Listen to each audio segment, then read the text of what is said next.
Coming up as we wait for the NBA offseason to kick back into gear, we look over to Paris, where Nets head coach Jordi Fernandez is not only leading Team Canada on one heck of a run, but also giving us a sample size of what he could mean for some of the youth in Brooklyn. We dive into it all coming up next.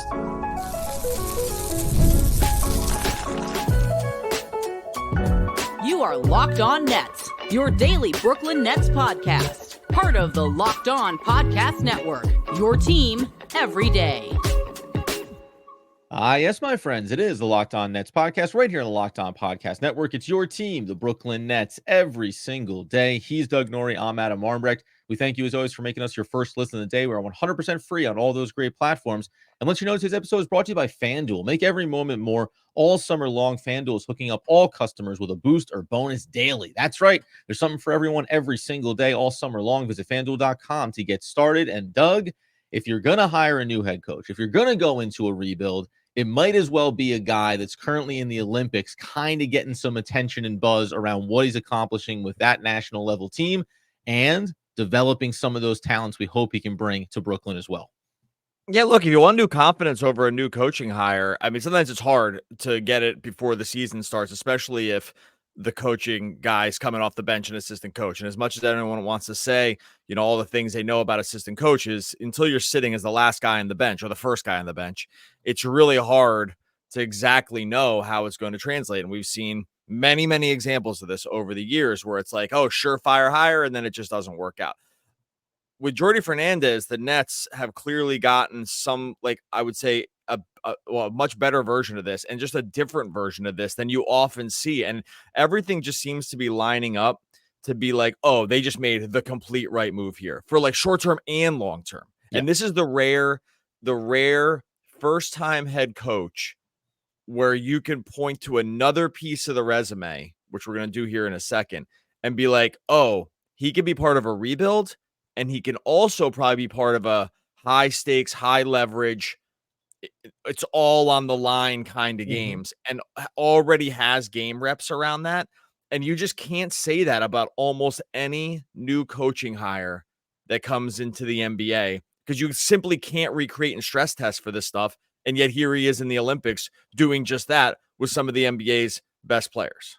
Yeah, this is like when you want to have a coach that you can look ahead and forecast for where your team is going to be. Another draft class from now, right? A player that you think you're going to bring in, whoever it may be, Cooper Flag or otherwise, that you believe is going to be a superstar potential player in the NBA. Having guys we'll talk about currently on the roster, like a Cam Thomas, like all these talents that are ready to take the next step, and a team that over the next few years could take that next step.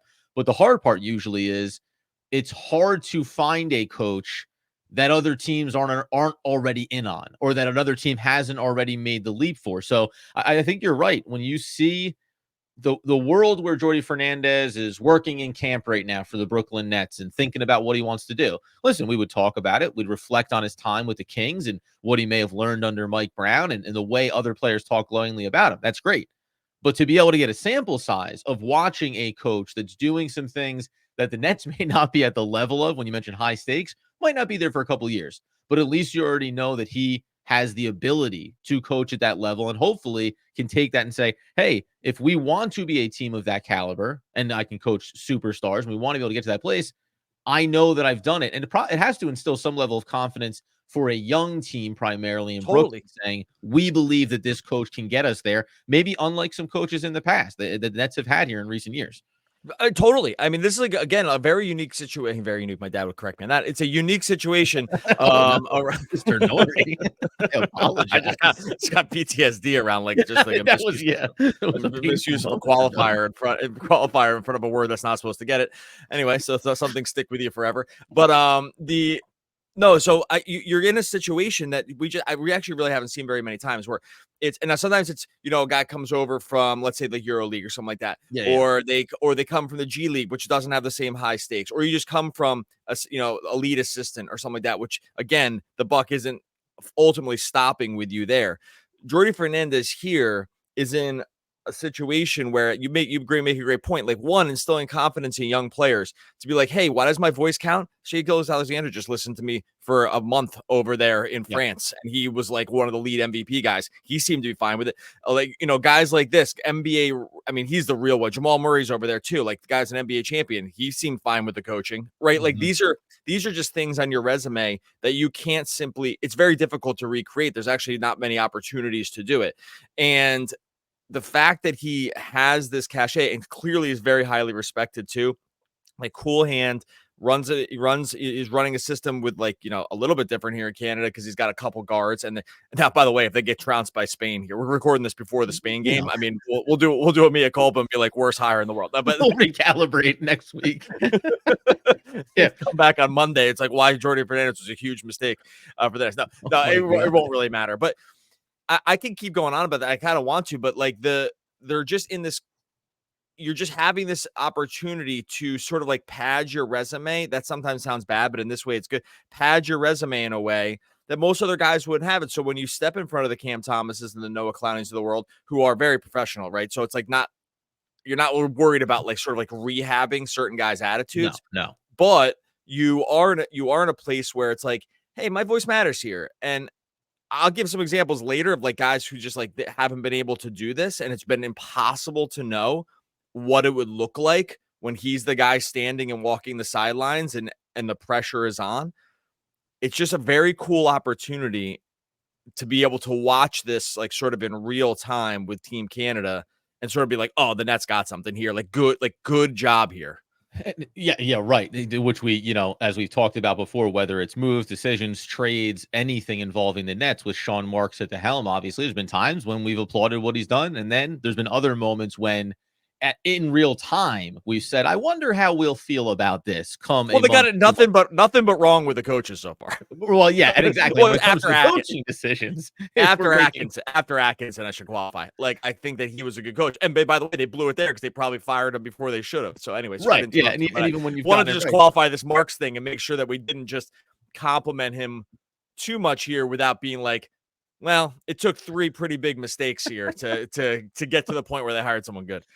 Tragically, if you follow the Kenny Atkinson path, and there's a good chance Fernandez gets fired in about a year or so. But the other little footnote here before we talk about impact on the Nets roster specifically, as we're having a little bit of fun on a Friday edition of the Locked On Nets podcast, is that he took over for Team Canada only about 2 months before the start of games for Nick Nurse as the head coach there as well. So it's not like Fernandez was walking into that role with a long runway of you were going to be the coach, you get to do some more of the practice sessions, anything that you're going to strategize about. He basically walked in the door and had to apply himself to it. And you've already heard reports from Paris that he's done a really good job game, making adjustments and trying to get this team on the right page offensively and defensively. So how can that apply? We'll take a look at some of the things he's accomplished in Paris and what it would mean for key players in Brooklyn, like Cam Thomas, like Noah Clowney, and the other 3,300 young players that the Nets have on their roster going forward. We'll do that all coming up next. All right, before we get to that, tell you about our friends over at eBay Motors. Passion, drive, and patience, the formula for winning championships. It's also what keeps your ride or die alive. eBay Motors has everything you need to maintain your vehicle, level it up to peak performance, superchargers, roof racks, exhaust kits, LED headlights, so much more. Maybe you're into speed, maybe it's power, maybe it's style. eBay Motors has you covered. Over 122 million parts for your number one ride or die. You'll always find exactly what you're looking for with eBay Guaranteed Fit. Your part's guaranteed to fit your ride every time, or your money back with eBay Motors. You're burning rubber, not cash, with all the parts you need at the prices you want. It's easy to make your car the MVP. Bring home those huge wins. Keep your ride or die alive at ebaymotors.com. Eligible items only. Exclusions apply. eBay Guaranteed Fit. Only available to U.S. customers. All right, so as we roll along here on a Locked On Nets episode, Friday edition, one thing just to note here, guys, because we tell you we're here for you every day, 5 days a week, and we also mentioned that this week was a lighter one for us. It's not because we don't love you, but frankly, we feel like we earned it. 1 week, maybe a couple weeks here as we get into August of doing a few lighter episodes per week so we can just go ahead and recharge our batteries and give you all the juice you need when it comes to the Brooklyn Nets. We greatly appreciate everybody. Wanted you to know that for sure. But when it comes back to Jordi Fernandez, I will say, as we brought up the Brooklyn Nets there, you want the contrast of not knowing, what it's going to look like and what a voice is going to mean inside of a locker room and on a sideline. Nothing can be more of a shining example of that than when the Nets hired Steve Nash. who, by the way, had associations with national team basketball in Canada as well. Never really had high-level coaching experience, assistant coaching staff at the NBA level, etc. But when he came in the room, whether it was his own lack of confidence or the circumstances of being surrounded by, elite level superstars that maybe weren't terribly interested in the coaching side of things, it didn't matter. His voice did not carry weight. Nobody was ready to listen to him, and all of his accolades and accomplishments on the court as an NBA player did not matter to those players either. So I think there's something about, from a personality standpoint, where Fernandez is going to come in and tell you, look at what I'm accomplishing as a head coach, running these different teams, different levels, running the defense for the Kings when I was the assistant coach under Brown.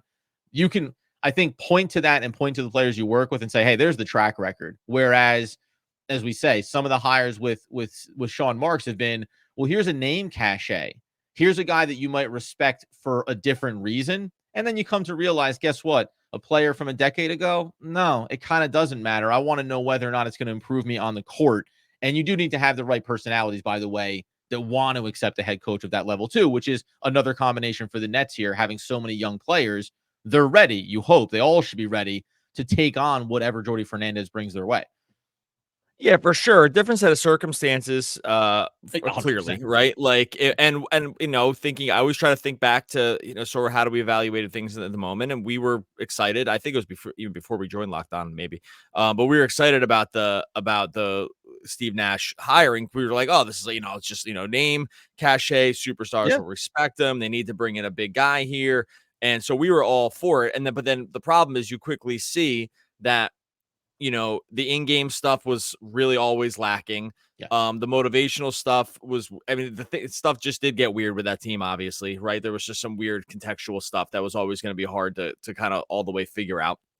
But also, he's had clearly had his Hall of Fame career, but then had the associations with Team Canada, but he was not the coach. You mentioned that, right? Like he was part of like sort of the organizing body, but he wasn't actually sitting on the sidelines.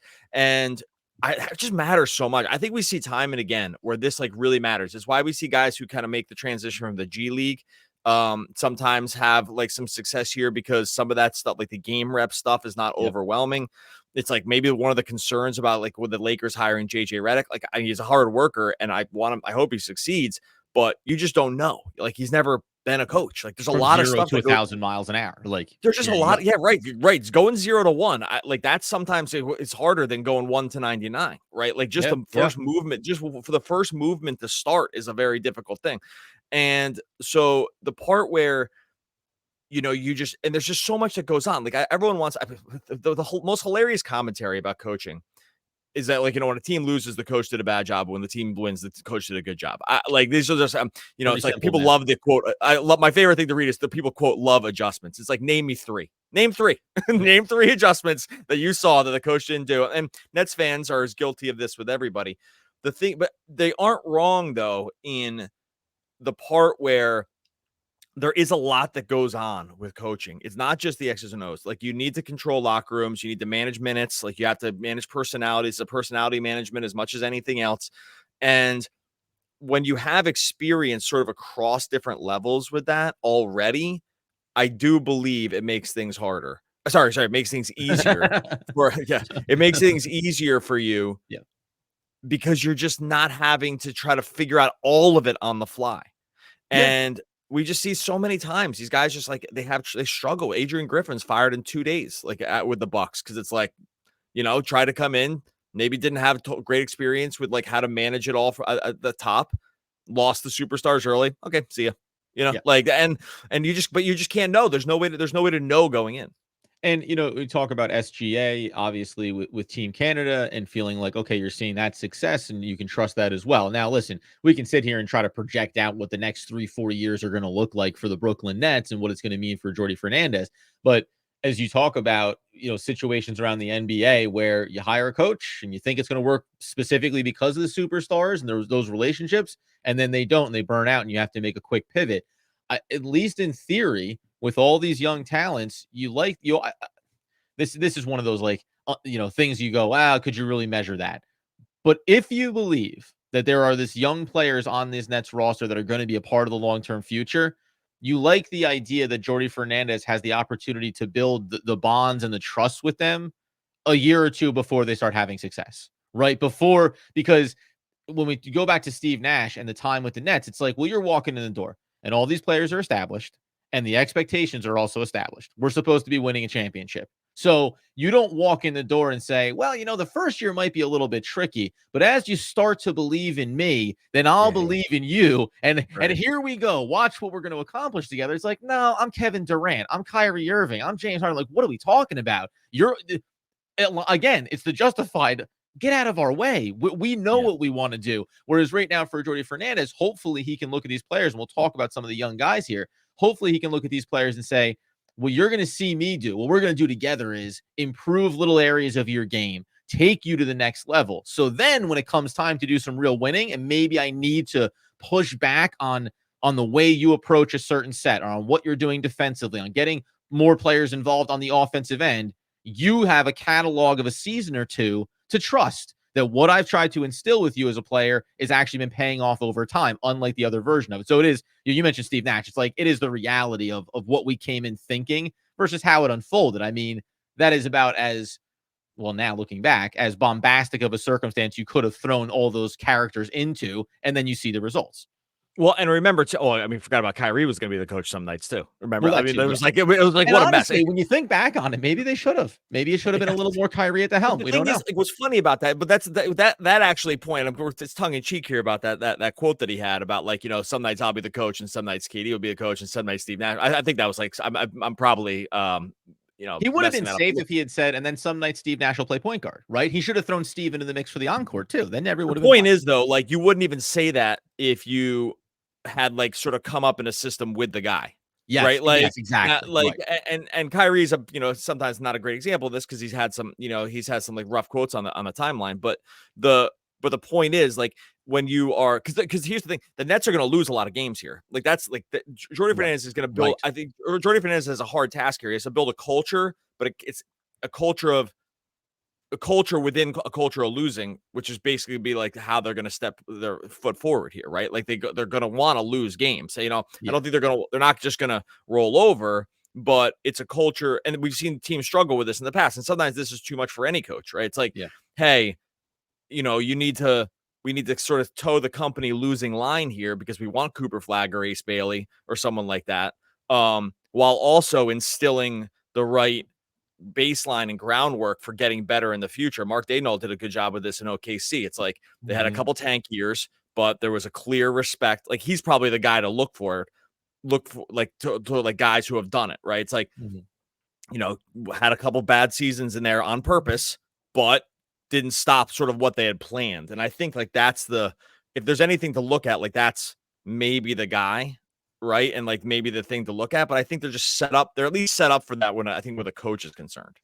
I know we mentioned him before, but if you're Sean Marks and you're the Brooklyn Nets, I do think you reflect back on Kenny Atkinson, and this probably in that same vein was like, this is what we want to do with a young team, with a team that needs to rebuild. We want to bring in a guy that can develop that trust. And I've heard this from some Nets fans too, going away from it, and it's probably true to a certain extent.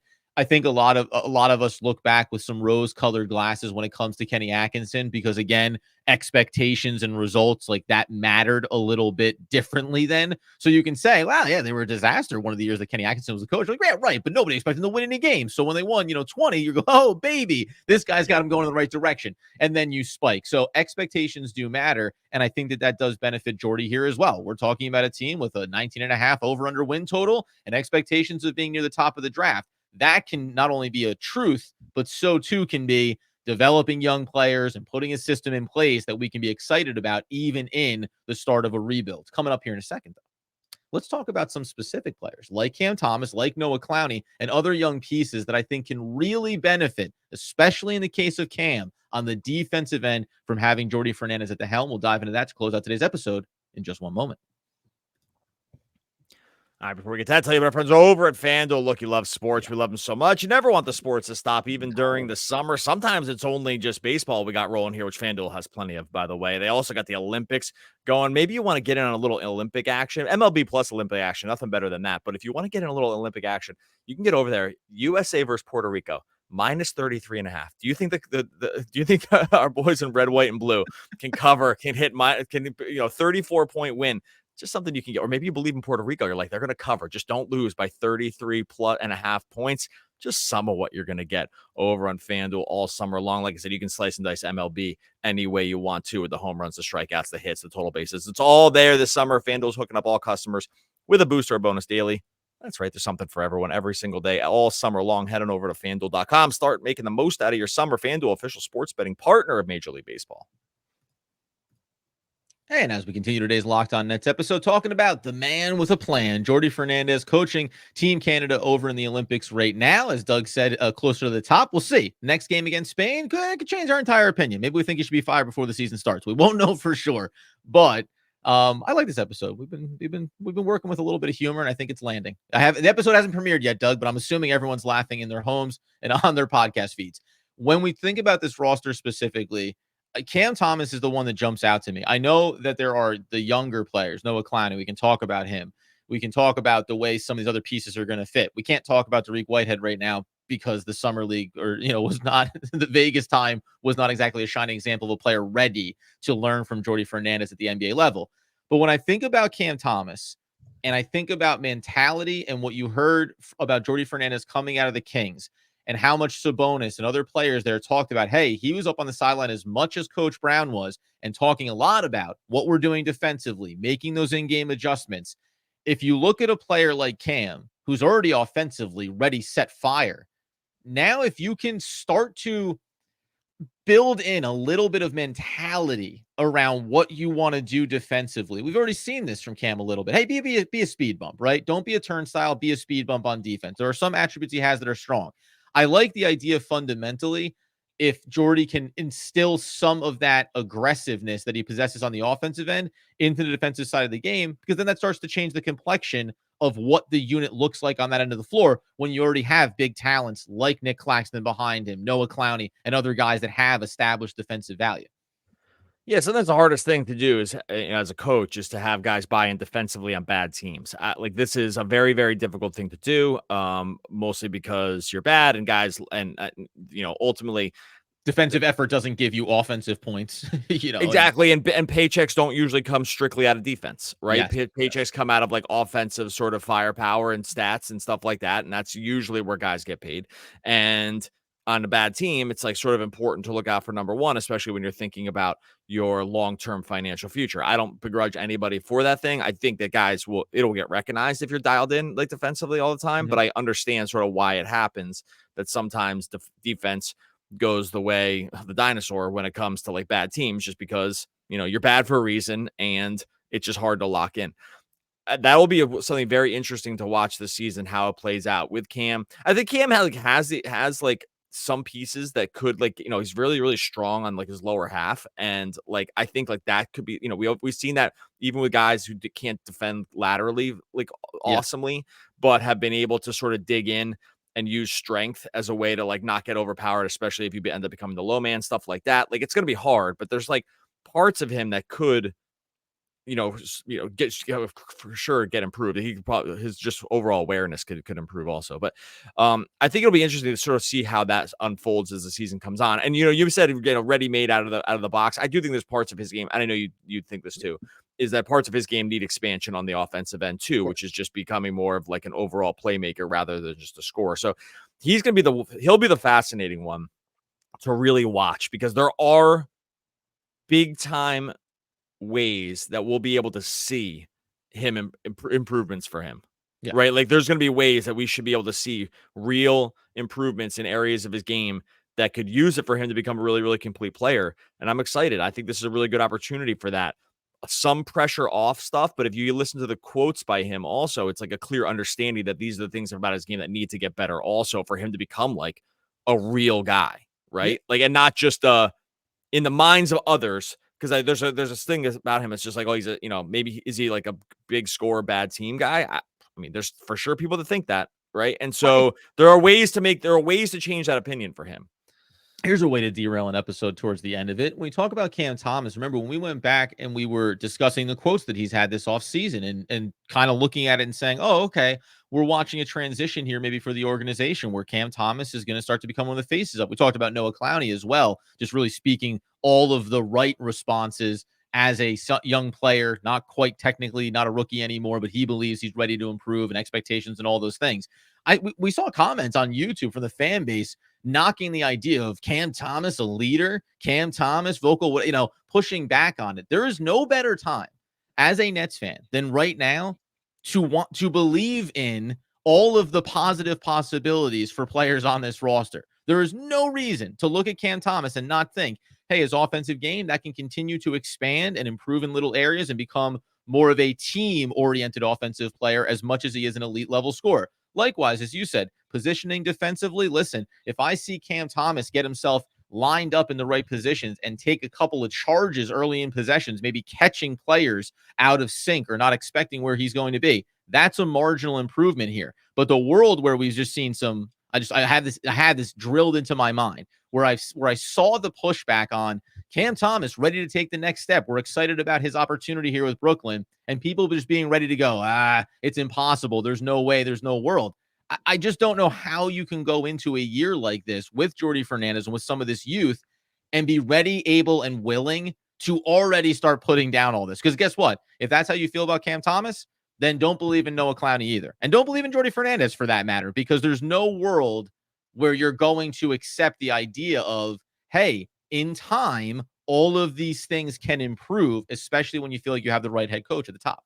Yeah, look, he's 22 years old and he's been dealt, for whatever reason, like Cam Thomas has been dealt a very odd beginning to his career, like a very, push and pull aspect of like whether he's going to play, should he be starting, where should he be in the rotation? Why isn't he playing at all? I mean, it's been through multiple coaches here. Like it's been a really not great start for, it was on a different iteration of the team where their motivations were totally different. It's just been not evaluating it on like a on-court leadership. Like there's just no way to evaluate it. You can't like he just like there's been no